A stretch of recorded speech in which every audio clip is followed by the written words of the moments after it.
What's going on, everybody? Thank you all for joining me today. If you haven't already, please make sure you hit the like button, subscribe to the channel if you're new to the channel, and most importantly, please make sure that you're following me on Telegram at TD Media Group to help circumvent social media censorship and shadow banning. And with the introduction out of the way, let's get into today's news. And today we are headed back once again, and probably forever until the Trump administration is over, to the People's Republic of Chicago. Why? Because as I always say, the foolishness and the madness continues. Ladies and gentlemen, you cannot make this up. The propagandized nonsense that comes from DNC news outlets are out of control. I want to start here and show you a tale of two stories, right? A tale of just two news outlets, one telling the truth and the other one spinning a nonsensical narrative. What we have here, ladies and gentlemen, is anti-ICE protesters who got arrested versus 14 suburban moms. Suburban mothers were arrested today in front of the Broadview ICE facility. This is so ridiculous. Let's look at this first from Fox News. Got some new video. This is Broadview, Illinois, and Friday morning has been the time when, well, you get scenes like this. Officers arrested anti-ICE protesters appear to be holding a sit-in, obviously, here. This is outside the ICE facility. It's been going on for some time. You're about 25 minutes due west of Chicago. Our reporter, Mike Tobin, is there all day, and we'll check in with him as these events unfold there. Anti-ICE protesters is correct. They're labeling these women who they are. That's what they're doing. They're anti-ICE. They're protesting. They staged a sit-in. You know, that's illegal what they're doing because they're crossed over the boundary line. And this is factually correct. But when you head over to DNC news outlets like ABC7, it goes from anti-ICE protesters to 14 suburban moms. God, this stuff drives me crazy. Let's look at this next. Completely ridiculous. Tanya, a group of 14 suburban moms, as they call themselves, were arrested a short time ago outside the Broadview ICE facility here after sitting in a circle blocking the middle of this road where Cook County Sheriff deputies, you can see, are standing right now as a symbol of civil disobedience. Take a look at this video. These are moms from across the western suburbs, they say, and they're demanding an end to the campaign of chaos. That's how they describe DHS's Operation Midway Blitz immigration enforcement. Protesters say they're enraged by the terror being inflicted upon their communities, and their friends, relatives, caregivers, and neighbors are living in fear. So these moms tell us they want to. Their caregivers are living in fear. Okay, let's just call a spade, okay? Before I let this continue on, because this is driving me crazy. These are deranged white liberals, right? Deranged white liberal women. And they're caretakers. You mean you're cheap labor because you don't live in the neighborhoods that are negatively impacted the most by illegal immigrants. They don't live there, right? They live off in suburban, upper class and upper middle class neighborhoods. They live very well off, and they're upset that not their daycare workers or whatnot or whatever they just said, but their cheap labor, right? They're upset that their cheap labor is being deported. That's why they're protesting, right? That's the only reason that they're protesting, because they want to keep their cheap labor, just like in the 1800s, they wanted to keep their slaves, Democrats, that is. Amplify what's happening throughout the Chicagoland area and mobilize their community to stand with immigrant families. Is worse than you can imagine on the streets right now, and it is because of the federal immigration enforcement that we're seeing every day. I'm sorry. I just imagine Democrats were saying the same thing during like the Civil War. It's worse than you could imagine right now. You know, they're taking our slaves away and they want to end slavery. Oh my God. I can't stand these people. God, I cannot stand. Shut up. Just be honest and say you want your cheap labor. And our communities are living in abject fear, and it's time for people that look like us to take a stand and put our own physical bodies in front of those bodies, because it is unacceptable. Now, at the same time, a car caravan of about 20 cars, I'd say, have been driving by the intersection of Beach and Lexington outside the Broadview ICE facility here, honking their horns with signs posted on their vehicles that say, Hands Off Chicago, also in protest of the ongoing immigration for. You know what's so diabolical about this particular news story also is that, thank goodness for AI now. Thank my goodness, thank God for AI now, with all the things that it can do that would have been just hell for me to try to edit on my own. This highly propagandized nonsensical news clip here about 14 suburban moms, when she was just introing the dialogue for about, what was it, about 30 or some odd seconds, 40 some odd seconds. If you go to the original ABC7 news clip that's on YouTube, they have sad piano music playing in the background, right? While she's talking, let me mute it because we don't need to hear her again. While she's talking about 14 suburban mothers, there's this sad piano music. Bloom, bloom, bloom, bloom, bloom, bloom. I'm like, are you serious? We're editing news clips now, adding sad music? That's what we're doing now. And what's supposed to be, live coverage, you have a sad soundtrack playing in the background about these 14 suburban mothers that were arrested. You mean anti-ICE protesters? That's who they are. They're diabolical with the propaganda, man. And all for what? All for what? To protect people like this? Look at this here. High risk arrest. Let me zoom that in even more. High risk arrest. ICE officers successfully apprehended Alan Eduardo Garcia, 31 years old, an illegal alien from Mexico, during a high risk operation as part of Operation Midway Blitz in Chicago. Salute to those guys over there doing great work. Despite Garcia's repeated aggression and attempts to evade arrest, ICE officers likely saved his life by preventing him from jumping off a third floor balcony. You're telling me my man would rather take his own self out than get deported back to Mexico? Crazy work. But what's even more crazier is his rap sheet. Garcia's rap sheet includes arrest and convictions for felony strangulation, domestic battery, disorderly conduct, battery causing bodily injury, and aggravated battery against a handicapped or pregnant woman.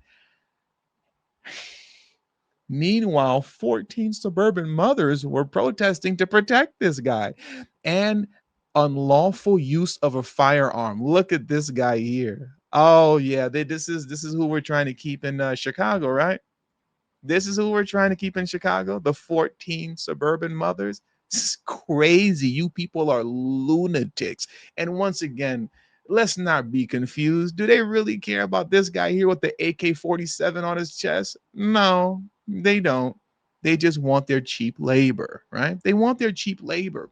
But in their efforts to keep their cheap labor, diabolical, evil people like him end up remaining in the country. And so many others like this guy right here. Check this out. Look at this here from Gregory Bavino. Once again, let me zoom in a little bit more so we can all read together. Mr. Bavino stated, real life Sicario for the violent Tren de Aragua gang arrested in Chicago. In addition to being a hitman and ranking member of the foreign terrorist organization Tren de Aragua, he's also suspected for being involved in drug trafficking from Peru. Designer clothes can't hide the fact that this illegal alien is one bad hombre. This Venezuelan national is just one of the bad people let into the country by open border policies protected by sanctuary cities. Operation Midway Blitz removed this violent threat from our community, ended his profits from Americans suffering, and saved lives. Look at my man right here. And even in his arrest photo, he's still looking fly. I ain't mad at you. I mean, you're done for now. Tom Holman and the gang caught up with you. But look at him. He's Louis Vuitton sweater on. I can't afford that.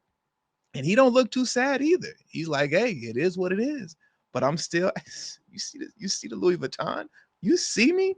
Look at him. He looks like he does not care.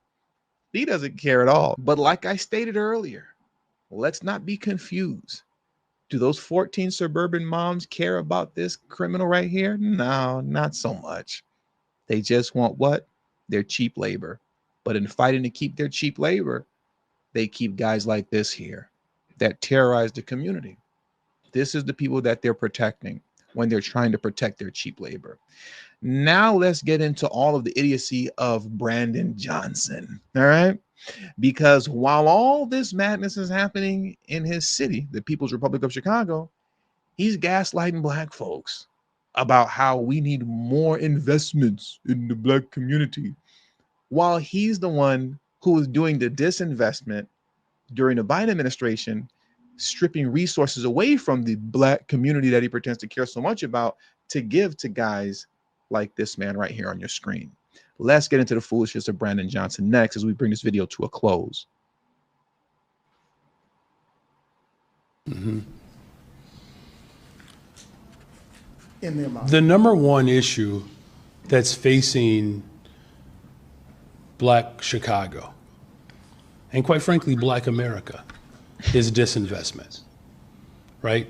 Schools have been closed, housing has been shuttered, the lack of access to food, job opportunities. These are real issues that I'm fully aware of, issues that I fought for well before I was mayor.